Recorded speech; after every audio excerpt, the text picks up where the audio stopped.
মুর্শিদাবাদ বিশ্ববিদ্যালয়ে রাজা কৃষ্ণনাথের নাম না থাকায় ক্ষোভ ছিল প্রাক্তনীদের। তাই বিশ্ববিদ্যালয়ের নাম পরিবর্তনে দীর্ঘ লড়াই চালিয়েছিল কলেজের প্রাক্তনীরা। অবশেষে বিশ্ববিদ্যালয়ের নাম পরিবর্তনে সংশোধনী বিলের প্রস্তাব আনা হলো বিধানসভার অধিবেশনে। বর্তমান মুর্শিদাবাদ বিশ্ববিদ্যালয়ের নাম বদলে মুর্শিদাবাদ মহারাজা কৃষ্ণনাথ বিশ্ববিদ্যালয় বহরমপুর করার প্রস্তাব নিয়ে এই বিল আনা হয়।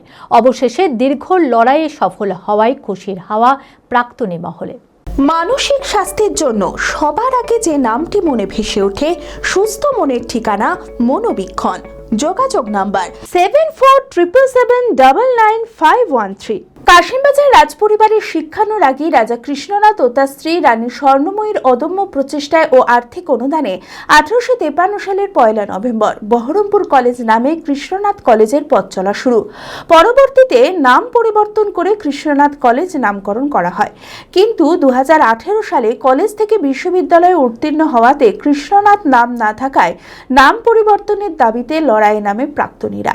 একাধিকবার জেলা প্রশাসন ও শিক্ষামন্ত্রীকে লিখিত আবেদন জানানো হয়েছে নাম পরিবর্তনের জন্য।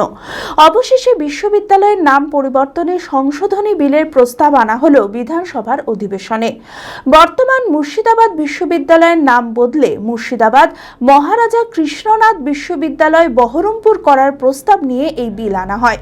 আমরা প্রথম থেকেই এই যে নামকরণের মধ্যে কৃষ্ণনাথ নামটা থাকলো না, এই জিনিসটা প্রথম দিন থেকেই আমাদের খুব হতাশ করেছিল, আমরা দুঃখ পেয়েছিলাম। শুধু এই কারণেই নয় যে এটা আমাদের কলেজের ব্যাপার।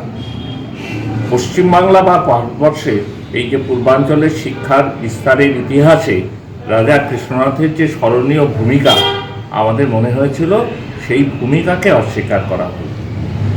শুধু আমরা কেন, আমাদের যে অসংখ্য প্রাক্তনী, হাজার হাজার প্রাক্তনী দেশে বিদেশে ছড়িয়ে আছেন, প্রত্যেকেরই একই ফিলিংস ছিল। আমরা আমাদের সাধ্যমতো চেষ্টা করেছি। একথা ঠিক যে আমরা রাস্তার লড়াই কখনোই করতে চাইনি, সরকারের সাথে সেভাবে কনফ্রন্টেশনে যেতে চাইনি। কৃষ্ণনাথ কলেজ ছিল মূলত একটা আন্ডার গ্র্যাজুয়েট কলেজ, যদিও পরবর্তীতে সেখানে পোস্ট গ্র্যাজুয়েশনের কলেজ অবস্থাতেই যখন ছিল তখনই অনেক কটা বিষয়ে পোস্ট গ্র্যাজুয়েশন খুলে যায়। এখন এই অঞ্চলের আমাদের মুর্শিদাবাদ জেলা এবং তার পার্শ্ববর্তী মালদা, নদিয়া, বীরভূম এই সব অঞ্চলের প্রায় 2 থেকে 2,500 ছাত্র প্রতি বছর, 19টা ডিপার্টমেন্ট ছিল, আরও বেড়েছিল, তারা এই কলেজে আন্ডার গ্র্যাজুয়েট কোর্সে ভর্তি হয়। তাদেরই একটা অংশ পোস্ট গ্র্যাজুয়েশন করত। এইবার যখন কলেজটা বিশ্ববিদ্যালয় স্তরে উন্নীত হয়ে গেল, তখন এই আন্ডার গ্র্যাজুয়েট কোর্সটা থাকবে কি থাকবে না, এটা নিয়ে আমাদের মনে একটা সংশয় হয়েছিল। কারণ আপনারা দেখবেন আমাদের মুর্শিদাবাদ পশ্চিমবাংলায় 2 ধরনের ইউনিভার্সিটি আমরা দেখতে পাই। যাদবপুর, রবীন্দ্রভারতী, প্রেসিডেন্সির মতো ইউনিভার্সিটি, যাদের আন্ডারে কোনো কলেজ নেই কিন্তু সেখানে আন্ডার গ্র্যাজুয়েট পড়ানো হয়। আবার কলকাতা, বর্ধমান, বিদ্যাসাগর বিশ্ববিদ্যালয়, যেগুলোতে পোস্ট গ্র্যাজুয়েশন করানো হয় কিন্তু আন্ডার গ্র্যাজুয়েট নেই। কল্যাণী ইউনিভার্সিটি আগে আন্ডার গ্র্যাজুয়েট পোস্ট গ্র্যাজুয়েট দুটো নিয়েছিল, যেদিন থেকে নদিয়া মুর্শিদাবাদের কলেজ ঢুকে গেল আন্ডার গ্র্যাজুয়েট কোর্স বন্ধ হয়ে গেল। তাই আমাদের মুর্শিদাবাদ বিশ্ববিদ্যালয় তখন যা সরকার করেছিলেন বিশ্ববিদ্যালয়, তার অধীনে যদি মুর্শিদাবাদ জেলার কলেজ চলে আসে, আন্ডার গ্র্যাজুয়েট কোর্সটা যদি বন্ধ হয়, তাহলে কত ছেলে মেয়ে শিক্ষার সুযোগ থেকে বঞ্চিত হবে।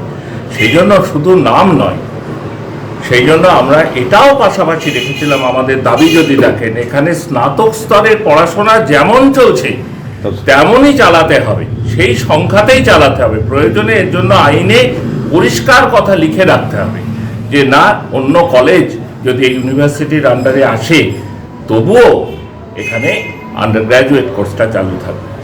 এই চালু যেন থাকে, সেইটা একটা আমাদের লড়াইয়ের মধ্যে থাকলো। আর আজ এতদিন পর আমাদের মনে হচ্ছে সত্যি এটা আমাদেরই প্রতিষ্ঠান যার আপগ্রেডেশন হয়েছে।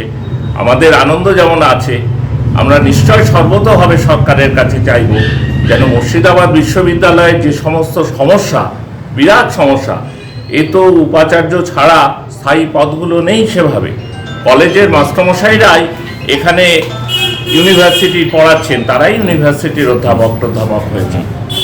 তো এই সমস্ত জায়গায় যাতে উপযুক্ত মাস্টারমশাই নিয়োগ হয়, আরও যা স্টাফ, ল্যাবরেটরি, লাইব্রেরি, একটা বিশ্ববিদ্যালয় স্তরে যাওয়া, একটা কলেজ থেকে একটা বিশ্ববিদ্যালয়ে উত্তরণের যে প্রচেষ্টা, সেইটা যেন জারি থাকে ধারাবাহিকভাবে, সেটা আমরা সরকারের কাছে অবশ্যই চাইবো। আমাদের ভবিষ্যৎ চাওয়া সেটা।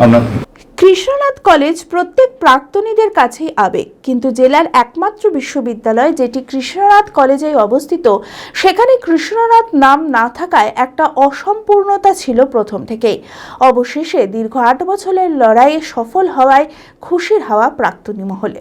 সর্বোপরি এটাকে সরকারকে সাধুবাদ জানানোর সুযোগ এসে গেছে, কারণ আমার কলেজ তার সেই নামবিহীন হয়ে যাচ্ছিল, অস্তিত্ববিহীন হয়ে যাচ্ছিল, সেখান থেকে কৃষ্ণনাথ কলেজ আবার তার নাম নিয়ে কলেজে অন্তত থাকবে, ছাত্রছাত্রীদের পড়াশোনার সুযোগ থাকবে। এই আনন্দটুকু তো সবাই মিলে আমরা উপভোগ করতেই চাইছি। হ্যাঁ, এটা সত্যি ঘটনা যে 2018 সালে যখন বিশ্ববিদ্যালয় ঘোষণা হয়েছিল, প্রাথমিকভাবে আমরা তো খুবই খুশি হয়েছিলাম, বা এখনও খুশি, কিন্তু আমরা খুব হতাশ হয়েছিলাম যখন দেখা গেল যে কৃষ্ণনাথ কলেজের অস্তিত্বটাকে একদম মিটিয়ে দেওয়া হলো, মুছে ফেলা হলো। এটা 2018 সালের ঘটনা। তো সেই সময় থেকে 2018 সাল থেকে প্রাক্তনী তাদের নিজেদের সাধ্যমতো এটা সরকারের প্রশাসনিক সর্বোচ্চ স্তর পর্যন্ত নিয়ে যাওয়ার চেষ্টা করেছে, আবেদন নিবেদনের রাস্তাতেই গিয়েছে, এবং সর্বশেষে আমরা শিক্ষামন্ত্রী ব্রাত্য বসুর সাথে কলকাতায় গিয়ে আমাদের একটা বড় মিটিং হয়েছিল, এবং সেইখানে উনি মোটামুটি আমাদের খানিকটা আশ্বস্ত করেছিলেন যে আমাদের দাবিটাকে সহমত পোষণ করেছিলেন, এবং বলেছিলেন যে উনি ওনার দিক থেকে যতটা সম্ভব উনি চেষ্টা করবেন যাতে রাজা কৃষ্ণনাথের অবদানটাকে কোনোভাবেই অস্বীকার না করা যায়।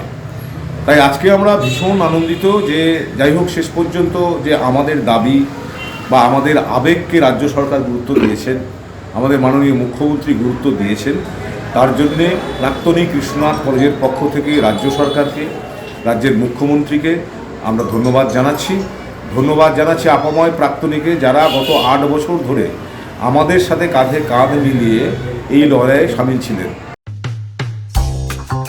জেড একাডেমি গত 3 বছর ধারাবাহিক সাফল্যের পর এই বছর উচ্চ মাধ্যমিকের 3rd সেমিস্টারেও অভাবনীয় সাফল্য জেড একাডেমির।